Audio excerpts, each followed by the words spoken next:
나왔습니다. 어느 노인 종합복지관에서 한 강의가 열렸습니다. 강사는 이 분위기가 적막하니까 이 재밌게 풀어가려고 이렇게 질문을 했대요. 여러분, 지금 그 누구도 미워하지 않고 살아가고 계시는 분이 있습니까? 그랬더니 이 강사의 물음을 듣고 어르신들이 고개를 갸우뚱거리면서 이렇게 하는 거예요. 고민하는 겁니다. 여러분, 그렇죠. 인생 살면서 미워하지 않는 사람이 한 명도 없는 사람이 있겠습니까? 더군다나 오래 사신 어르신들이라 미워하는 사람들이 있는 거예요. 그래서 강사는 다시 물었습니다. 어르신들 한 분도 없으세요? 그랬더니 저 뒷자리에 앉으신 백발의 어르신이 손을 조용하게 들었습니다. 강사는 깜짝 놀라갖고 물었습니다. 어르신, 누구도 미워하지 않을 수 있는 그 비결이 무엇입니까? 이렇게 묻는 강사의 질문에 할아버지는 대답했어요. 나도 젊었을 때는 미워하는 사람이 많았어. 셀 수 없이 많았어. 그러세요? 그러면 지금은 그런 마음이 없어지신 거예요? 어르신, 비결이 궁금해요. 비결이 뭐예요? 그게 말이야. 이렇게 한숨을 한번 내쉬더니 이렇게 대답했대요. 그게 말이야, 다 죽었어. 내가 93년을 살다 보니까 다 죽더라고. 하나 둘씩 세상을 떠났어. 여러분 어떻습니까? 오늘 우리는 이 세상에서 참 아등바등 하루하루 살아가죠. 하지만 지나고 보면은요, 지금 당장은 힘들고 어려워도 지나고 보면 어떻습니까? 다 지나가는 거예요. 다 지나가고 별거 아닙니다. 특별히 오늘 물질 생활, 재정 생활, 헌금 드리는 거에 대해서 좀 말씀드리려고 하는데, 특히 돈, 물질이 그래요. 그럼에도 불구하고 우리는 얼마나 이 물질과 돈에 집착하면서 하루하루 살아가고 있습니까? 지난주 뉴스에 보니까 국민 삶의 질 2024가 발표된 것을 보았습니다. 여러분, 우리나라 국민 삶의 질 평균 점수가 몇 점일까요? 10점 만점에 평균이 6.4점이래요. 6.4점. 10점 만점에 10점이 이제 100% 만족한다는 거죠. 근데 64점이래요. 6.4점이래요. 근데 삶의 만족도는요, 소득 수준이 높아질수록 높아진다고 합니다. 소득이 여러분 어떻게 해당되는지 한번 마음속으로 생각해 보세요. 소득이 100만 원 미만인 가구의 삶의 만족도는 5.7점. 100만 원에서 200만 원 미만인 가구는 6.1점. 200만 원에서 300만 원 미만의 가구는 6.2점. 소득이 600만 원 이상인 가구의 만족도는 6.6점이었대요. 6.6. 여러분 어떻습니까? 최고점이 몇 점? 6.6. 최저점이 몇 점? 5.7. 차이가 몇입니까? 0.9예요. 0.9. 0.9밖에 차이가 나지 않습니다. 그러니까 다 뭐라는 거예요? 그게 그거라는 거예요. 그거라는 거예요. 여러분 어떻습니까? 돈 많다고 만족하지 않다는 것을 보여주는 거예요. 600만 원 이상 벌면 제가 볼 때 한 11점은 될 것 같은데 만족하지 못합니다. 소득이, 물질이, 돈이 많건 적건 간에 사람들은 부족하다고 생각하고 더 가지려고 여러분 얼마나 노력합니까? 만족하는 사람이 없다는 거예요. 그런데 이것은 비단 현재 우리들만의 모습이 아니었어요. 오늘 말씀 보세요. 고린도 교회 성도들도 마찬가지였습니다. 오늘 말씀 보면은 사도 바울이 이런 고린도 교회 성도들에게 연보, 그러니까 헌금에 대해서 지금 권면하고 있는 말씀이에요. 근데 왜 지금 사도 바울이 이 헌금에 대해서 권면할까요? 말씀할까요? 그 당시 예루살렘에 있는 유대 지역에 흉년이 찾아왔어요. 흉년, 여러분. 그래서 많은 사람들이 기근에 처해 어려움을 겪게 됐습니다. 요즘에도 흉년이 닥치면은 이 얼마나 힘듭니까? 얼마 전에도 이 우크라이나 전쟁 때문에 밀값이 그렇게 올라갔대잖아요. 그러니까 그 빵값이, 여러분들 빵 좋아하시잖아요. 근데 빵 사 먹기가 손이 덜덜 떨리죠. 비싸져 갖고. 그런데 그 당시에 흉년이 들면 얼마나 많이 힘들겠습니까? 더군다나 얼마나 힘들겠어요. 먹을 것이 없으니까 굶주림에 지쳐갖고 죽는 사람, 굶어 죽는 사람들이 그렇게 많았다고 합니다. 엄청난 고통을 당했어요. 그러니 이 예루살렘 교회가 있겠죠. 그러니까 이 예루살렘 교회 성도들이 얼마나 힘들었겠습니까? 참 힘들었습니다. 그래서 사도회의에서 다른 여러 교회들이 헌금을 모아서 그 교회를 돕자 결정을 한 거예요. 하지만 디도를 통해서 알게 된 고린도 교회가 준비한 헌금의 액수가 이 사도 바울이 기대한 거에 못 미치는 겁니다. 지난주에도 말씀드렸다시피 고린도 지역은요, 항구 도시, 상업 도시이기 때문에, 그렇죠? 여러분 기억나시죠? 많이 잘 살아요. 사람들이 돈이 많습니다. 발전한 도시예요. 그런에도 불구하고 헌금은 어떻다고요? 인색했습니다. 헌금이 인색했어요. 그래서 오늘 고린도후서 우리 같이 보고 있는 그 8장부터 시작해서 오늘 같이 읽은 9장까지 그 헌금에 대해서, 재정 사용에 대해서 사도 바울은 권면하고 있는 거예요. 이제 오늘 본문에서 사도 바울은 헌금에 대해서 권면을 마무리하면서 우리가 물질을 섬길 때, 헌금할 때 하나님께서 어떤 은혜를 주시는지 결론을 맺고 있습니다. 근데 여러분, 제가 오늘 헌금에 대해서 말씀드리니까 속으로 아유 목사님 헌금하라고 또 하는구만, 혹시 이런 분이 있을지 모르겠습니다. 근데 여러분, 이거를 알려줘야 되겠어요? 말아야 되겠어요? 알려줘야죠. 알려줘야 여러분들이 하나님 주신 복을 받는 거 아니겠어요? 여러분, 정말 어떤 은혜를 주시는지 깊이 깨달아 그 말씀에 순종해서 우리 모든 성도들이 진짜 하나님이 주신 놀라운 복을 받기를 축복합니다. 첫 번째로, 심으면은 풍성한 열매를 맺을 수 있습니다. 우리 같이 읽어볼까요? 보이시죠? 시작. 여러분 10절 말씀, 근데 목소리가 좀 적은 것 같으네. 우리 10절 말씀 크게 읽어봅니다. 시작. 심는 자에게 씨와 먹을 양식을 주시는 이가 너희 심을 것을 주사 풍성하게 하시고 너희 의의 열매를 더하게 하시리니. 아멘. 여러분, 그래요. 헌금은 뭐라고요? 심는 거예요. 심는 거. 여러분, 농사 지어본 분들은 아실 겁니다. 땅에 무엇인가를 심지 않고 거둘 수 있겠습니까? 저희 아버지가 농사 지시잖아요. 그러니까 제가 잘 압니다. 봄에요, 논에 뭘 심습니까? 이항기로 그냥 모를 심어야 이제 가을에 벼가 자라갖고 쌀을 얻을 수 있어요. 그리고 밭에 고구마를 심어야지 고구마를 캘 수 있고, 또 밭에 고추를 심어야지. 고추 여러분 심어볼 때 굉장히 힘들죠. 힘들어도 심어야지 고추를 딸 수 있고, 또 상추를 심어야지 상추를 딸 수 있고, 또 뭐 있어요 여러분? 뭐 심고 싶으세요? 네. 오이 좋네. 오이 저도 좋아하는데, 오이를 심어야지 오이를 또 딸 수 있는 거 아니겠습니까? 아닙니까? 그런데 생각해 보세요. 땅에 아무것도 심지 않고 그냥 열매를 거두기를, 그냥 오이도 심지 않고 오이를 거두기를 바라면 되겠습니까? 이 땅에 아무것도 안 심고 거기다가 막 거름 주고 막 비료 주고 막 물 주고, 그리고서는 이제 오이가 빨리 자라야 되는데 오이도 심지도 않고 그럴 수 있습니까?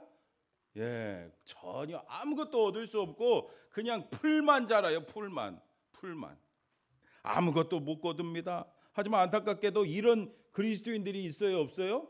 있어요. 하나님 이것 주세요, 하나님 저것 주세요, 하나님 이것 주세요, 저것 주세요. 계속 달라기만 하는데 정작 아무것도 심지 않습니다. 그러면요, 여러분, 하나님이 그 열매를 주시겠습니까? 여러분, 그러므로 어떻게 해야 되겠어요? 여러분, 심어야 됩니다. 자연 법칙도 심어야 거둘 수 있는 것처럼 영적인 법칙도 심어야지 거둘 수 있어요. 심어야 거둘 수 있습니다. 근데 어떤 분들은 그럽니다. 저는 아무것도 없이요. 나는 아무것도 없이요. 나는 없어서 못하겠어요. 그러나 오늘 10절 상반절에 뭐라고 말씀합니까? 심는 자에게 씨와 먹을 양식을 주시는 이가 너희 심을 것을 주사. 여러분, 그래요. 하나님께서는 심는 자에게 뭘 주신다고요?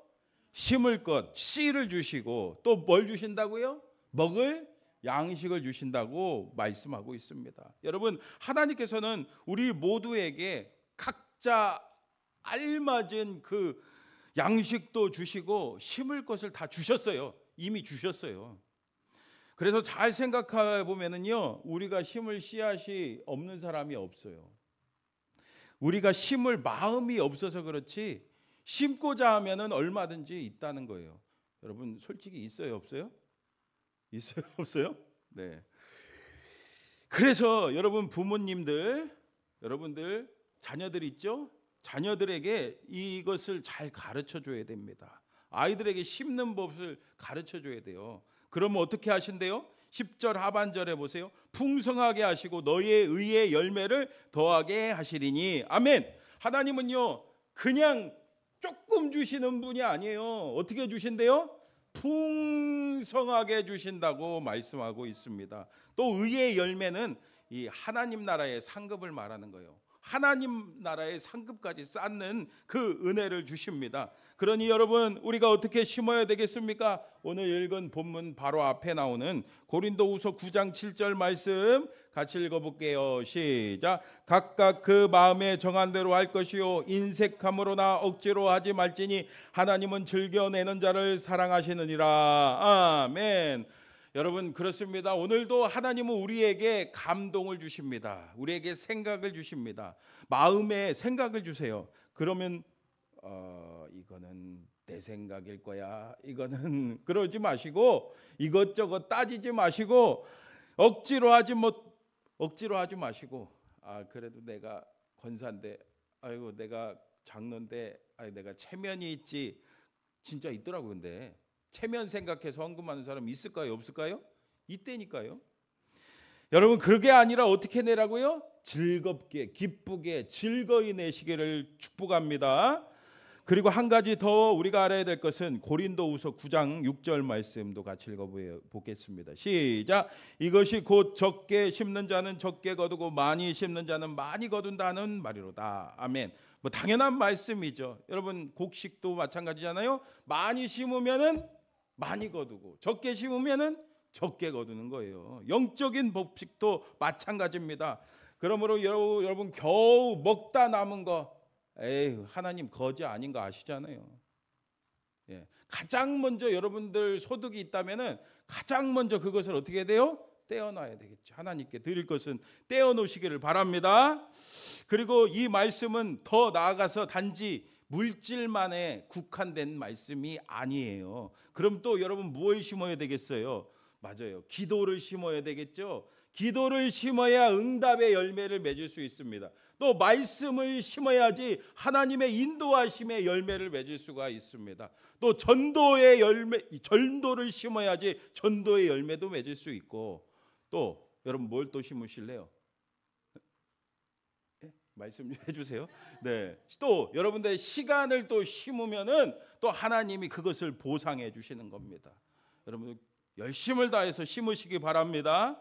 여러분, 우리의 시간, 물질 뭐 등등 여러분들이 가지고 있던 어떤 것이라도 하나님께 심어보세요. 심어보세요. 진짜 열매가 맺는지 안 맺는지. 어떤 거라도 좋습니다. 하나님은요 결코 외면치 않습니다. 결코 잊지 않으십니다. 여러분, 탤런트 남보라 자매 아십니까? 예쁜 조그만 그 남보라 자매가, 이분이 신실한 크리스찬이에요. 이분이 교회에서 봉사실에 실장을 맡게 됐대요. 실장을 맡게 된 날 봉사실 예산으로 얼마를 받았냐면 26만 4천 원을 받았대요. 26만 4천 원. 근데 그날 교회에 노숙자 한 분이 오셨습니다. 이제 뒤에 앉아서 예배 드리겠죠. 근데 그때 때마침 그날 목사님 설교 말씀이, 여러분 앞에 있는 작은 낮은 자가 바로 누구라고요? 예수님이십니다. 그 예수님을, 그 낮은 자를 섬겨야 됩니다. 그 말씀을 하셨어요. 근데 그 말씀이 누구의 말씀이에요? 목사님 말씀? 아니죠. 하나님의 말씀이에요. 하나님 말씀으로 막 마음에 감동이 오는 거예요. 그래서 생각했습니다. 오늘 말씀처럼 제 모든 것을 다 내놓겠습니다. 그래서 그 노숙자분한테 다 드렸어요. 그 가지고 있던 텀블러, 성경책, 그리고 목도리 가지고 있던 걸 다 드리고, 또 주머니에 보니까 뭐가 있어요? 26만 4천 원이 딱 있는 거예요. 그래서 그것까지 그냥 그 노숙자분한테 다 드렸대요. 그리고 다음 날 무슨 일이 생겼겠습니까? 맞아요. 하나님이 사람들을 통해서 후원이 들어오는데 20만 원, 30만 원, 50만 원, 10만 원 막 계속해서 들어오는 거예요. 그래서 차곡차곡 그 재정을 보니까 결산을 해보니까 1년이 지나서 결산을 해보니까 얼마였게요? 26만 4천 원이 여러분 어떻게 됐게요? 2천만 원이 됐대. 2천만 원이. 여러분 26만 4천 원을 심었더니 2천만 원으로 돌아왔어요. 여러분 우리가 별로 놀라지도 않으시네. 여러분 우리가 생각할 때는 하나님이 요만큼 주시겠지, 26만 원 4천 원 했으니까 한 더블로 한 60만 원 주시겠지 하지요. 근데 여러분 우리의 생각은 너무 작잖아요. 하나님의 생각과 뜻은 훨씬 큰 줄 믿습니다. 비교할 수도 없어요. 그러니까 우리는 하나님 앞에 뭐 합니까? 감사하지 않을 수 없어요. 그래서 두 번째 같이 읽어봅니다. 심으면 감사가 넘칩니다. 여러분 11절 말씀 같이 읽어봅니다. 시작. 너희가 모든 일에 넉넉하여 너그럽게 연보를 함은 그들이 우리로 말미암아 하나님께 감사하게 하는 것이라. 아멘. 하나님께서 주시는 그 넉넉함으로 고린도 교회 성도들이 헌금을 해서 그 헌금이 예루살렘 교회 성도들에게 도착하면 그걸 받고 이 예루살렘 성도들이 하나님 감사합니다 하지 않겠어요? 여러분 돈이 없고 물질이 없고 힘들면은 감사가 나오든가요? 감사가 잘 나오기가 어렵죠. 원망 불평이 생기기 마련입니다. 예루살렘 교회 성도들도요, 현실이 힘들고 어려우니까 원망 불평이 나왔어요. 그럼에도 불구하고 기도하는 사람이 있었겠죠. 그런데 그 기도가 어떻게 응답됐다고요? 맞아요. 여러분 하나님이 그냥 하늘에서 돈다발을 그냥 받아라 하고 그러면 참 좋겠죠. 근데 하나님의 방법은 이렇습니다. 하나님의 사람들을 통해서 일하시는 거예요. 하나님의 사람들을 통해서 일하시는 것들을 통해서 이 예루살렘 교회 성도들이 감사할 수 있었습니다. 또 여러분 그뿐 아니라 12절 말씀도 같이 읽어볼까요? 시작. 이 봉사의 직무가 성도들의 부족한 것을 보충할 뿐 아니라 사람들이 하나님께 드리는 많은 감사로 말미암아 넘쳤느니라. 아멘. 이렇게 물질 헌금을 통해서 이 보충될 뿐 아니라 어떻게 됐대요? 감사가 넘치게 됐다는 거예요. 그러니까 예루살렘 교회 성도들만 감사한 것이 아니라 고린도 교회 성도들도 함께 감사가 생겼다는 거예요. 여러분도 온전한 11조, 온전한 감사헌금, 온전한 건축헌금, 온전한 예물을 주님께 드리면은 여러분 마음에 뭐가 생겨요? 짜증 불평이 생기던가요? 아니잖아요. 진짜 하나님 감사합니다. 하나님 나에게 이 물질을 주셔갖고 이렇게 헌금을 할 수 있게, 하나님 앞에 드릴 수 있게, 하나님 나라를 위해 쓰임 받을 수 있게 해주시니 너무너무 감사합니다 하면서 감사가 생겼다는 거예요. 여러분 이렇게 나누면요 없어지는 게 아니에요. 우리에게 기쁨과 감사가 넘치게 될 줄 믿습니다. 그리고 세 번째 같이 읽어봅니다. 시작. 심으면 하나님께서 영광 받으십니다. 우리 13절 같이 읽어봅니다. 시작. 이 직무로 증거를 삼아 그들과 모든 사람을 섬기는 너희의 후한 연보로 말미암아 하나님께 영광을 돌리고. 아멘. 여러분 제가 젊으니까 사역 연수가 짧을 것 같지만 제가 딱 20년 됐습니다. 20년. 전도사부터 사역한 지 20년 됐는데 제가 여러 교회에서 여러 사람들을 많이 봤어요. 그런데 종종 안타까운 모습을 봅니다. 이 물질 때문에, 헌금 때문에 시험 드는 분들을 종종 보게 돼요. 근데 또 그럴 것이 여러분 돈 벌어보셨잖아요. 돈 벌어보셨잖아요. 우리가 돈을 벌려면은 나의 시간과 나의 노동과 나의 땀과 나의 노력, 그것을 다 요즘 표현대로 갈아 넣잖아요. 어쩌면 그래서 이 돈은, 내가 버는 돈은 진짜 내 생명과 같습니다. 그래서 우리가 이런 표현 하잖아요. 아우, 내 피 같은 돈. 아우, 내 피 같은 돈. 예. 그런 말 해본 적 있죠? 아우, 내 피 같은 돈. 아우, 진짜 그것을 선뜻 내놓는다는 것은 쉬운 일이 아닙니다. 특별히 11조 헌금 같은 경우, 예를 들어 500만 원 벌면은 50만 원 11조 헌금 드려야 하잖아요. 여러분, 500만 원에 50만 원이 얼마나 큰 겁니까? 이게 사실 쉬운 문제가 아니에요. 그래서 돈을 어디에 사용하는지, 쓰는지를 보면은 그 사람이 어디에 가치를 가장 가치 있게 사는지를 볼 수가 있는 거예요. 그런 의미에서 우리 그리스도인들이 우리의 수입을, 그 물질을 주님께 드린다는 것은 어떤 표현입니까? 맞아요. 내 최고의 가치는 돈이 아닙니다. 내 최고의 가치는 주님이십니다. 주님이 내 모든 것 되십니다. 주님이 내 삶의 주인이십니다. 주님이 내 삶을 이끄십니다. 내가 50만 원을 드려도 500만 원 채워줄 믿습니다. 그렇게 하나님을 믿는 거예요. 그 믿는 표현이죠. 그 믿음의 표현이고 신앙의 고백이 되는 거예요. 그러니까 하나님이 그 모습을 보면 어떻겠어요? 하나님 짱, 이런 표현이에요. 그러니까 제가 몇 번 말씀드렸지만 저희 딸이 저보고 자주 하는 말 중에 하나가 아빠 짱, 아빠 최고. 그러면요 그냥 얼마나 기쁘고, 이게 뭐가 나오는 거예요? 지갑이 나오는 거예요. 지갑에서 용돈이 막 나오는 거예요.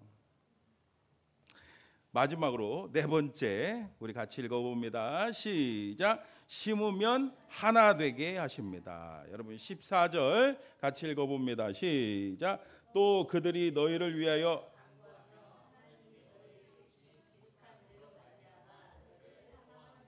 아멘. 이 당시에요, 이 예루살렘은 유대인 교회잖아요. 그리고 이 안디옥을 중심으로 해갖고 이방인 교회로 이렇게 두 파로 나뉘었어요. 서로 막 갈등이 있었어요. 알력 다툼이 있었습니다. 그래서 사도 바울은 이러한 갈등을 해소할 수 있는 방편으로 이방 교회들이 예루살렘의 그 모교회를 위해 이렇게 헌금하는 방법을 사용한 거예요. 또 여러분 마태복음 6장 21절 말씀 보면은 내 보물이 있는 그곳에 내 마음도 있다라고 말씀하고 있어요. 여러분 어떻습니까? 진짜 그렇죠? 물질이 가면은 뭣도 가요? 마음도 가요. 단적인 예로 여러분 김영란법 아시잖아요. 사람들이 뇌물을 왜 줍니까? 뇌물을 받으면요 마음이 열려요. 그렇죠? 예, 뭔가를 받으면요 마음이 열리잖아요. 그쪽으로 마음이 가기 마련입니다. 그래서 오늘 말씀대로 고린도 교회 성도들의 헌금을 받은 예루살렘 교회 성도들은 하나님께 감사할 뿐 아니라 그들을 위해서, 고린도 교회 성도들의 마음을 사모하며 그들을 위해서 기도할 거라고 말씀하고 있습니다. 이것은 영적인 보답이고 그것을 통해서 뭐가 되는 거예요? 하나가 되는 거예요. 오늘 우리 교회도 그렇죠. 사실 이 땅의 교회도요 재정, 돈이 필요합니다. 물질이 필요합니다. 여러분 하다못해 저 온풍기 여러분 따뜻하시죠? 네, 온풍기 전기세라도 내려면 어떻게 해야 돼요? 물질이 있어야 되잖아요. 그럴 때 우리 어떻게 합니까? 함께 기도하고 함께 헌금해서 당면한 문제를 해결합니다. 그러면요 우리 공동체가 하나 돼요. 한 단계 더 업그레이드 되는 거예요. 여러분 앞으로 우리 반월 큰교회, 우리 교회도 더 큰 일을 감당해야 하지 않겠습니까? 그죠? 더 큰 일을 감당해야 할 텐데 그때 우리가 진짜 주님 앞에 온전히 심고 함께 기도해서 더 하나 되어서 하나님이 우리에게 맡겨주신 그 큰 일들을 감당하는 저와 여러분 되기를 축복합니다. 지난주에 제가 박정우 원장님이 쓴 낙도행전 말씀드렸잖아요. 그 중에 남존여비 섬 이야기입니다. 남존여비 아시죠? 남존여비 섬 이야기입니다. 전라도 바닷가에 어느 모 섬이 있는데 이 섬은요 아주 남존여비로 그냥 유명한 섬이었대요. 아무래도 섬이니까 이 갇혀 있고 닫혀 있으니까 더 그렇겠죠.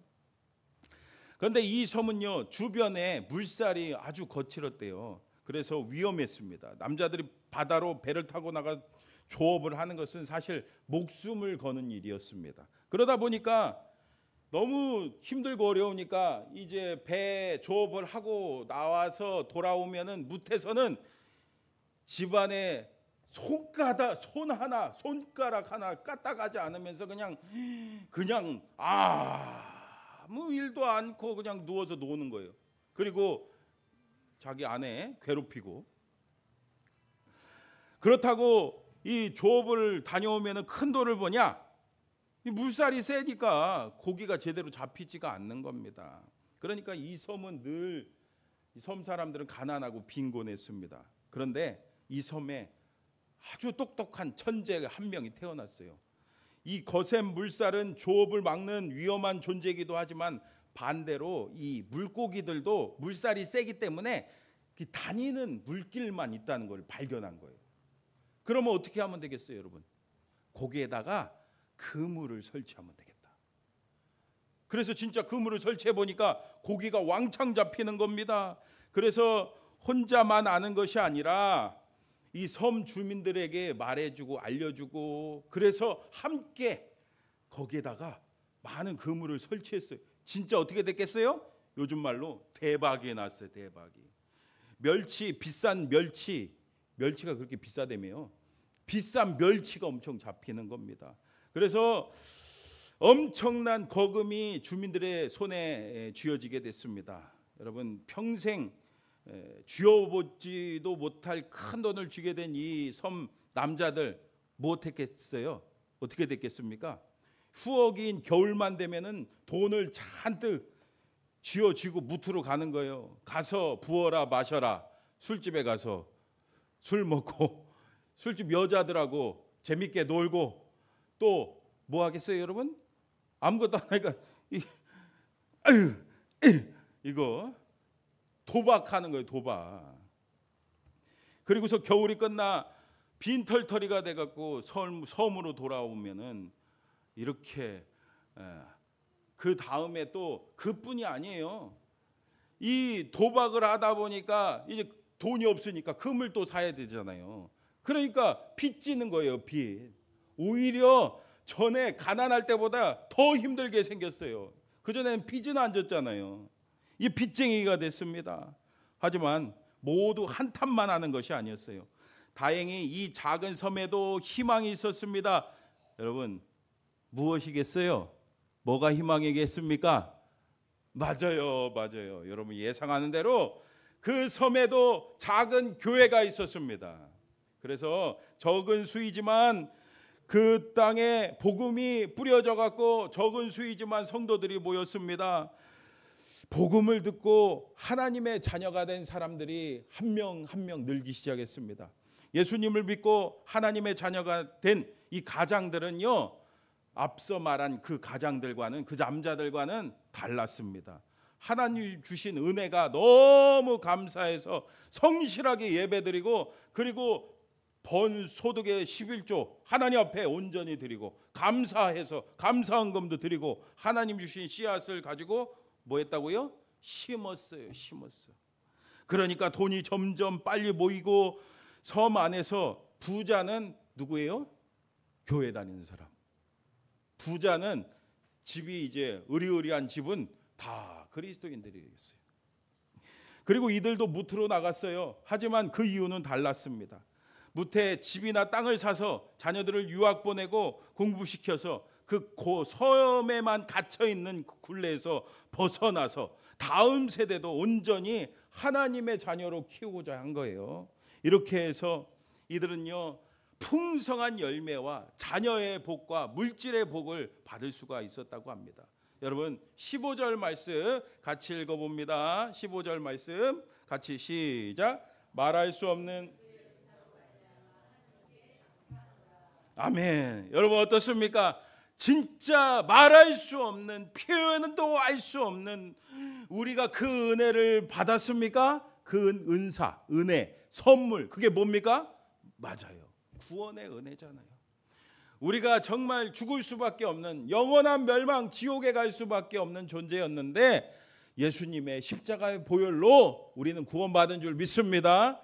네, 그러니까 감사하지 않을 수 없어요. 여러분, 이렇게 하나님께서는 자신의 아들까지 아끼지 않고 우리에게 주셨습니다. 여러분, 그 예수님의 십자가의 고통 얼마나 힘들고 어려웠겠습니까? 그러나 그 예수님은 3일 만에 부활하셔서 누구든지 예수님 믿으면 구원받고 천국 백성 되고 이 세상에서 하나님의 자녀로 살아갈 수가 있는 줄 믿습니다. 그 놀라운 은혜를 베푸셨는데 그 큰 선물을, 여러분, 예수님 믿을 때 돈 내고 믿으신 분 있으세요? 예, 사실 돈으로 값을 매길 수 없는 은혜죠. 이 큰 은혜를 받았는데 우리가 가지고 있는 물질을 우리가 아깝다고 할 수 있겠습니까? 우리가 가지고 있는 그 어떤 시간과 내 재능 아깝다고 할 수 있겠습니까? 그러므로 사랑하는 성도 여러분, 그 하나님의 은혜를 받은 자로서 우리가 자꾸 움켜쥐려고, 자꾸 없다고 하려는 것이 아니라 우리가 가지고 있는 것을 자꾸 심으시기를 바랍니다. 그래서 하나님 주신 오늘 말씀 그대로 풍성한 열매, 의의 열매 많이 맺는 저와 여러분 되기를 주님의 이름으로 축복합니다.